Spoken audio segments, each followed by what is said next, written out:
Assalamualaikum warahmatullahi wabarakatuh.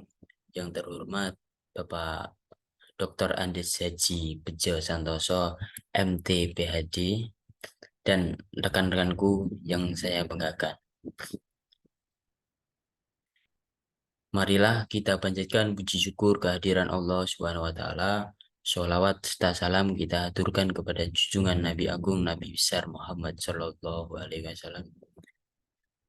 Di sini saya sebagian dari anggota kelompok 9 yang terdiri dari saya sendiri, Ahmad Erwin Abrilanto. Yang selanjutnya ada Septi Dwi Pratiwi. Yang ketiga ada Syahrul Rizal Maulidana. Dan ada Tiara Ada Sholatin. Dan yang terakhir ada Yovita Fadarni. Di sini saya akan mempresentasikan tugas individu saya, yaitu tentang agenda keputusan reaktivasi kereta api pada jalur Madura. Selanjutnya yaitu ada pertama ada profil PT KAI. PT KAI sendiri yaitu perusahaan umum kereta api di Indonesia, adalah entitas bisnis yang dimiliki oleh pemerintah Indonesia dan beroperasional di negara tersebut. Perusahaan ini bertanggung jawab atas manajemen seluruh sistem transportasi kereta api di Indonesia sendiri, mulai dari pemeliharaan rel, pengelolaan stasiun, hingga penyediaan layanan kereta api pada rute perjalanan nasional. PT KAI sendiri menyediakan program jenis layanan kereta api termasuk ekonomi, bisnis, dan eksekutif, serta mengoperasikan jalur kereta api yang menghubungkan berbagai kota di seluruh Indonesia negara ini sendiri. Selanjutnya yaitu ada peran penting PT KAI sendiri. Yang pertama ada menyediakan produk dan layanan yang tidak dipasok oleh sektor swasta. Nah, selanjutnya ada berperan sebagai instrumen pemerintah dalam merancang kebijakan ekonomi, memberikan pelayanan untuk memenuhi kebutuhan masyarakat. Yang terakhir ada membuat produk dan layanan untuk memenuhi kebutuhan banyak orang.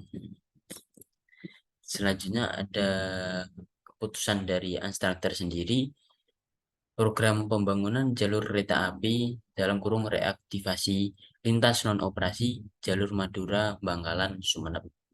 Pada tahun 2030 nanti akan direncanakan dibangun secara bertahap prasarana perkereta apian meliputi jalur, stasiun, dan fasilitasi operasional kereta api. Nah, di sini selanjutnya ada faktor dan latar belakangnya yang terdiri dari ada pembangunan jalur kereta api, stasiun, dan infrastruktur sarana lainnya sedang dalam proses pengembangan. Nah, di sini ada program ini melibatkan inisiatif untuk membangun jalur kereta api di Pulau Madura, menghubungkan berbagai kota dan daerah di pulau tersebut ini. Pembangunan stasiun kereta api akan dilakukan sesuai dengan rute yang telah ditetapkan dan akan mencakup pengembangan jalur serta layanan kereta api di antar kota bersama dengan sistem persinyalan, telekomunikasi, dan kelistrikan sendiri. Yang faktor dan latar belakang selanjutnya yaitu menyakup ketidakcukupan sarana transportasi, upaya mengurangi kemacetan, dan dorongan untuk meningkatkan pertumbuhan ekonomi sendiri. Nah, di sini ada kenaikan pertumbuhan ekonomi dan jumlah penduduk di Pulau Madura mendorong permintaan akan sistem transportasi yang lebih efisien dan cepat. Kereta api dianggap sebagai opsi yang telah efisien dibanding dengan metode transportasi darat konvensional. Nah, pembangunan jalur kereta api ini bertujuan untuk mengurangi kemacetan lalu lintas di jalan raya, terutama selama periode liburan atau arus mudik pada hari raya. Nah, selanjutnya yaitu Badan Usaha Kereta Api, pemerintah bekerja sama dengan konstruktor dan perusahaan konstruksi. Nah, pada proyek ini dimulai dan didanai oleh pemerintah, baik di tingkat daerah maupun pusat. Permintaan memiliki peran utama dalam perencanaan, pembiayaan, pengembangan, dan manajemen jalur kereta api baru ini, serta mengawasi proyek ini tersebut. Pada badan usaha kereta api ini, baik badan usaha milik negara maupun swasta memiliki wewenang untuk mengelola jalur kereta api, sementara kontraktor dan perusahaan konstruksi bertanggung jawab atas pembangunan jalur kereta api pada stasiun terkait di sini. Nah, selanjutnya yang terakhir ada perencanaan, pembiayaan, akuisisi tanah dan operasional. Pada program ini direncanakan dengan studi kelayakan menyeluruh, pendanaan proyek bersumber dari anggaran pemerintah, pinjaman internasional, dan investasi swasta. Pembebasan lahan diperlukan sebelum membangun jalur kereta api melalui negosiasi atau pembelian paksa dari pemilik sebelumnya.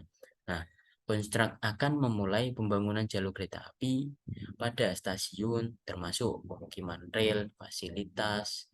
Nah, setelah selesai jalur kereta api akan dioperasionalkan dengan jadwal perjalanan, pemesanan tiket, dan penyelenggaraan layanan. Nah, pada slide selanjutnya ada informasi keputusan dari KAI tersebut.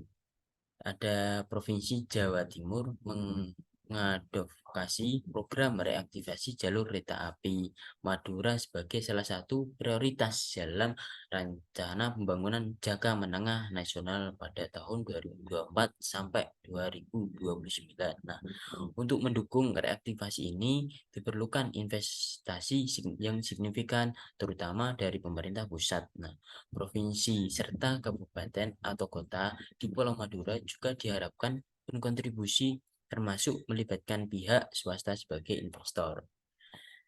Aliadi Mustafa sebagai Ketua Komisi B DPRD Jawa Timur menekankan, bahwa reaktivasi rel kereta api Madura telah diatur secara resmi oleh Perpres nomor 80 garis miring pada tahun 2019. Meskipun perencanaan program ini memungkinkan sosialisasi yang efektif ke masyarakat Madura dengan budaya khas mereka menjadi kunci kesuksesannya. Jalur KA Madura sepanjang ratusan meter mengalami kerusakan yang signifikan dengan kurang dari 30% yang masih utuh. Dengan kondisi ini, reaktivasinya diperkirakan akan memakan waktu yang cukup lama. Nah, rencananya program ini mencakup reaktivasi pada jalur kereta api sepanjang 225 km dari Pelabuhan Kamal di ujung barat Madura, Kabupaten Bangkalan, hingga Pelabuhan Kalianget di ujung timur Kabupaten Sumeneb. Informasinya seperti itu. Nah, selanjutnya ada dampak reaktivasi pada kereta api di Madura. Nah, di sini meliputi yang pertama, memenuhi kebutuhan transportasi massal secara efisien dan efektif bagi masyarakat Madura tersebut. Nah, selanjutnya ada mendorong pertumbuhan ekonominya, mendukung distribusi komoditi di Madura, terus mengurangi kemacetan pada lalu lintas sendiri, biar nggak macet. Yang terakhir ada mengurangi emisi gas rumah kaca. Tuh. Nah, yang terakhir di sini ada kesimpulannya bahwa KAI tersebut PT KAI atau Perusahaan Umum Kereta Api Indonesia adalah entitas bisnis yang dimiliki oleh pemerintah Indonesia dan beroperasi di negara tersebut ini. Nah, menurut Perpres nomor 80 tahun 2019, terdapat rencana untuk mengaktifkan kembali jalur kereta api ini. Pembangunan sistem transportasi kereta api diharapkan dapat menjadi elemen krusial dalam pengangkatan barang dan penumpang.